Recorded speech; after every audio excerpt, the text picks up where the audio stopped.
Hey guys, I'm Dupree, and today I'm going to show you how to make all of your bank shots. Now, the first thing you really need to know is that all tables bank a little bit different. I'm playing on the Wrasse and Ox here, given to me by the Billiard Factory. Go check them down in the description. But one thing you want to do is you want to find out how it banks normally. So at not a slow speed, not a very high speed, that medium speed that you see there. So before you practice your bank shots, just throw a couple out there just to see how the table plays if you're playing on a new table. This one is obviously my house table, so I know how it plays pretty well.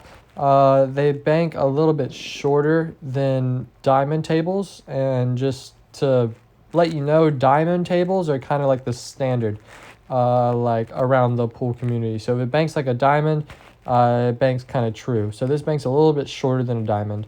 But I'm going to show you this little rule here. And it's got some long physics name, angle of incidence equals angle of reflection. But basically it means same angle the ball goes into the rail is the exact same angle that is going to come out of the rail. And remember, this is with no spin on the cue ball. So either center, low, or high, no right or left. So just angle that the ball goes into the rail is the angle that it will come out. So you measure that out with your stick, and bam, there it goes. Now you also want to keep in, there are some really weird tables out there. I remember I was banking on some gold crown at some tournament, and it banked really, really weird. So this rule should work nearly 100% of the time. But every now and again, you'll get that weird table. You'll get some terrible bar table where the rails are all messed up. So with good rails, no spin, the angle that the ball goes in is the angle that it goes out. And this is also at like a medium to slow speed. It's kind of in like not too slow, not too high. If you're in between those, it'll work. So here we go. We're going to set up a couple of bank shots here. So this one, we're going down the table. So we're looking at the angle the ball will go into the rail. And from that point on the rail that I just saw, we're going to go angle out. So angle in, angle out works with long ways as well. As long as you don't hit it too slow or too fast, it should go right in the hole. And there it is. And I believe we're going to shoot this 5 ball as well. So throw that out there. Or the 3 ball. Can't really tell which one that is. Looks maybe like the 3. I'm going to set up this little cross corner. I guess you could call it a cross corner. It's not your typical cross corner, but can't think of a better name. It's not a straight back either. But angle that the ball goes into the rail, keep that point. Angle that it goes out of the rail. There it is. And that's how you find the angle into the pocket. So it might take you a couple times measuring, but after that, you should be able to pocket this ball fairly easily. There it is, a nice medium speed, dead into the pocket. So this rule can also be used with literally every type of bank possible. It's a little bit less accurate when it comes to like multi-rail banks, but it should help you get closer to the pocket. So this is like a 1 pocket shot here. Let's pretend we have that top right corner. And we're measuring out the point where we need to hit to make that 2-rail bank. And we kind of just want to get that ball close to the pocket since it's a 1 pocket game. But remember, the ball tends to straighten up off of that second rail. So we're going to try to barely miss that pocket, and that's a pretty good attempt at that. You see it rolling towards our pocket, and that's pretty much a counted ball for playing 1 pocket there. So remember, you can use this rule with everything. It's no spin at a medium or so speed.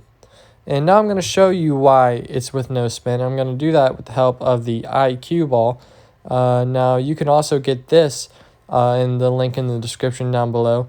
Support me during this epidemic. But here we go. It's the IQ ball. It's the Aramith red dot. It's got that little clock face on it, so it can show where you're actually hitting the ball. It'll leave a little chalk mark right where I hit, and then I can show you where I hit, why I hit there. So we're just going to demonstrate the different effects off the rail that spin has. So we're setting up this bank. It should be close to dead straight in. And we're going to hit this with a bunch of right spin. And look what happens. We miss it short. And that's because whatever spin is on the cue ball, the opposite spin is transferred to the object ball. So since we had a bunch of right spin on that ball, there was a bunch of left spin on the 6 ball. And you see here that right spin that I put on the ball. So since there was right spin on the cue ball, left spin was transferred to the 6, and that's why we missed it short. And I apologize for the little out of focus here. I bumped the camera accidentally, but we're going to go ahead and just demonstrate these further. So at this point, we're going to use the opposite spin. We're going to use left spin on the ball. And see, we make it. So we hit it at the same spot. So there we are, back in the focus. And you see that ball spinning and spinning.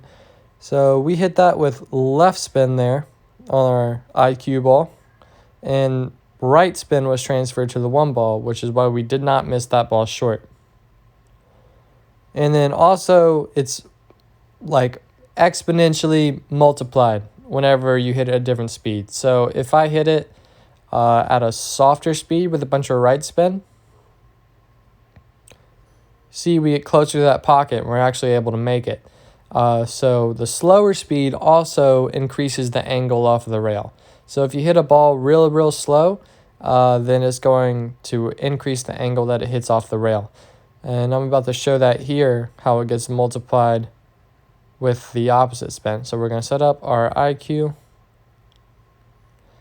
And we're going to hit this one with a bunch of left spin slowly. And you're about to see how bad we're going to miss to the other side of the pocket. Yeah, look, we hit the cue ball with that ball there. So we hit the cue ball. So I'm going to shoot this one more time. But you saw that it was not going towards the pocket anyway. So left spin at a slow speed. And you see that we missed to the other side of the pocket. So just remember all these rules. It's kind of a lot to remember at first, but then once you've got it down, you should be able to approach a shot. You see we hit that with that left spin there. You should be able to approach a shot and just shoot it. So now I'm going to show you what the practice looks like with these. So I'm going to shoot a pretty popular bank pull shot. It's 3 rails to the side pocket. And it's a pretty difficult shot if you're playing on a tight table, which these Russ and Ox tables will really get you playing well. It's got some tight pockets. But you see there that we miss short. So what I'm going to do is I'm going to hit the ball slower, or I can add spin, left spin on the cue ball to make that object ball have right spin, and it spins a little more into the pocket. I opt to shoot it a bit slower to try to open up that angle, which you see it did, but I shot it too slow. So maybe spin is the right way to go here.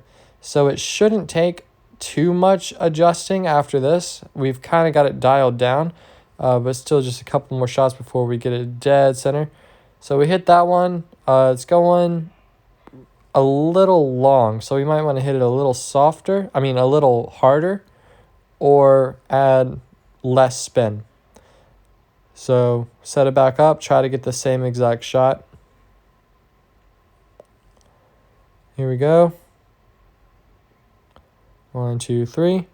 So we hit that one a little faster, shorten the angle, and we got it to go in the pocket.